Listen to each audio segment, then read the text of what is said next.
Think you know all about ancient civilizations? Think again.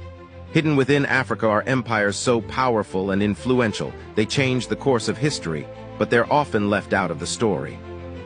When we talk about ancient history and great civilizations, our minds often jump straight to Egypt, Greece, or Rome. But what if I told you that Africa was home to mighty empires that rivaled and even surpassed some of the most famous civilizations? Today, we're diving into some of those forgotten giants, empires so influential that they helped shape everything from trade to culture and technology, yet somehow have been lost in the shadows of history. Let's start with the Kingdom of Kush. Located south of ancient Egypt, Kush was a powerhouse that thrived for centuries. They mastered ironworking, traded gold, ivory, and ebony across Africa and the Mediterranean, and even ruled over Egypt during the 25th dynasty. Imagine an empire so advanced that they not only traded with ancient Egypt, but also ruled over it for almost a century.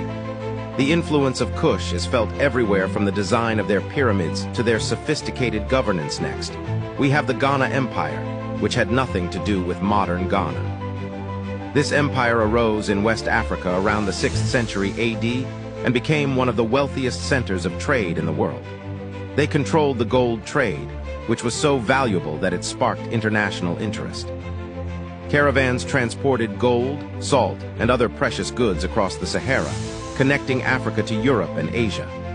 The wealth they amassed helped them develop an advanced society, with impressive cities and institutions long before Europeans started sailing across the Atlantic then. There's the Empire of Mali, which rose to prominence in the 13th century.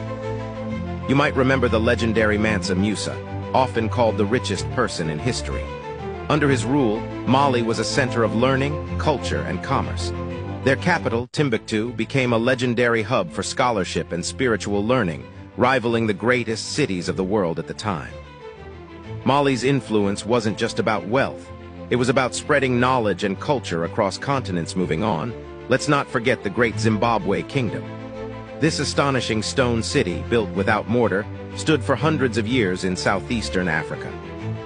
It was the heart of a trading empire that controlled vast regions and became a symbol of wealth and power. The enormous stone walls and structures still stand today as a testament to their engineering skills and organizational prowess. Their control of trade routes meant they influenced not only local economies, but also international trade networks. Finally, there's the Kingdom of Aksum in modern-day Ethiopia. This empire was among the first to adopt Christianity as a state religion and had one of the earliest known uses of a true coinage. Aksum was a major maritime power, trading across the Red Sea and into the Indian Ocean. They built obelisks, created impressive art, and had diplomatic ties with distant empires. Yet, for many, their story remains largely untold. What ties all these empires together? They challenged the common narrative that Africa was simply a land of ancient civilizations like Egypt, missing the vast, rich history of other mighty states that shaped global history in profound ways. These empires weren't just local powers. They influenced trade routes, spread religions, fostered advancements, and laid foundational ideas that echo into the modern world. So, next time you think about ancient history, remember that Africa was home to a tapestry of powerful, vibrant civilizations that changed the world in ways many still don't realize.